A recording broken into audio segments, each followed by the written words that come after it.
You're watching another Raw Instinct commentary.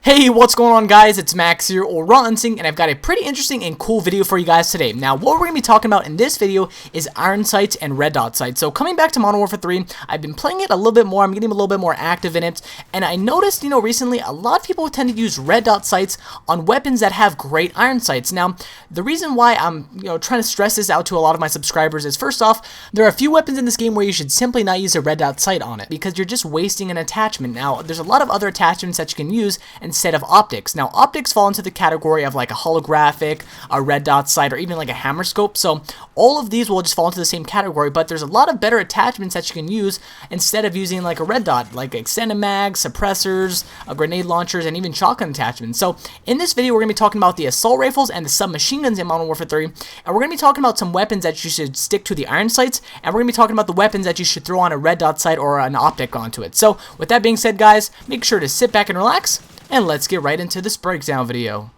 Now, it's really not that easy to test this, so what I decided to do was to aim and shoot at a non-moving target. In this case, we have this mailbox, as you can see here, lit up in the red. And what I want you guys to look out for is to see if a red dot sight versus the iron sight really increases your visual path. Now, if it doesn't, there's not too much sense of using the red dot sight. You can use other things, like I said earlier. So, first off, we're going to be talking about some assault rifles where you should probably stick to the iron sights with and not throw on the red dot sight, because the red dot sight probably doesn't positively affect the weapon that great.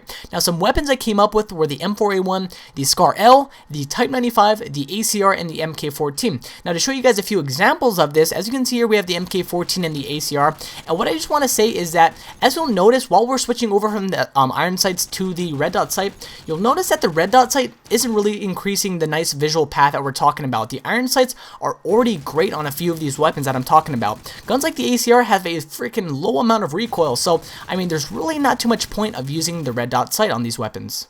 And then on the flip side of things, there's a few weapons that you should probably try and use the red dot sight on, or a different optic, because either the iron sights are not too good, or the gun has just a terrible amount of recoil, like the AK-47, as you can see here. So a few weapons that I chose in this category were the M16A4, the CM901, the AK-47, the G36, and the FAD. Now, all these 5 weapons here on the right hand side are kind of known for having not too great of an iron sight. I broke down a few of these weapons before. I talked about how their iron sights take up a ton of room, and I'm going to be talking about some of their visual paths later on in this video. But overall, guys, those are the 5 weapons where a lot of times you should probably just throw on a red dot sight, because it's going to really benefit you a lot more. Now, jumping into the submachine gun category, I have 2 perfect examples of weapons where people just tend to throw on the red dot sight because they think it's going to help them with their accuracy. Now, of course, with the MP7, you see 95% of players throwing on red dot sights with this weapon. Guys, as you can see here with the iron sight and the red dot sight, there's not a big difference. The iron sight is really great, so throw on things like extended mags or rapid fire. It's going to benefit you a lot more. So for the 3 weapons where you should probably stick to using the iron sights, I have the PP90, the UMP45, and the MP7. Now, guns that you should probably use the red dot sight on it, either due to the fact that it has a ton of recoil, it has bad iron sights, are guns like the P90 and the MP5. Now, the MP5, as you can see here, the red dot sight really benefits it a ton. With the iron sight, the recoil goes everywhere. Now, with the red dot sight, it's a lot easier to see the target. Same thing goes with the P90, as you can see here. 2 perfect examples of weapons where you should probably, once again, stick to the red dot sight.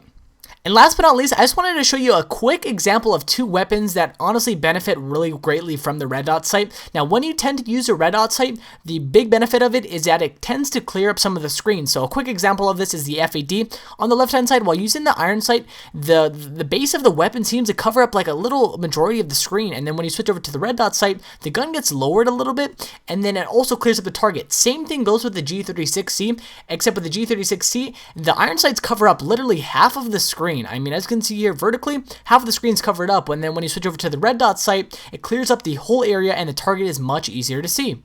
But anyways, guys, I hope you did enjoy the video. Now, in conclusion, once again, I'm not trying to say that you can't use a red dot sight on any weapon that you want, but guns like the MP7, the ACR, honestly, you just don't need the red dot sight. You can throw on the iron sights, and you can throw on attachments that might benefit you a lot more, like I said earlier. But anyways, hope you guys learned something new, and once again, if you did enjoy this video, make sure to leave a like rating down below or a thumbs up. I would really appreciate it. If you have any suggestions for new videos that you might want me to cover, leave it in the comment section below, and also, make sure to follow me on Twitter, link link will be in the description because I'm trying to get to 5,000 followers, and it's a really great way for me to answer any of your questions that you guys might have. But anyways, guys, it's Max here, or Raw Instinct. I am signing out, and peace. On screen, we have links to 2 videos that you may have missed. On the left-hand side, we have the Claymore versus Bouncing Betty versus the C4 breakdown. And on the right-hand side, we have the Black Ops 2 leaked information breakdown. Also, remember to follow me on Facebook and Twitter. Links in the description below because, hey, I post naked pictures on myself. What's not to lose?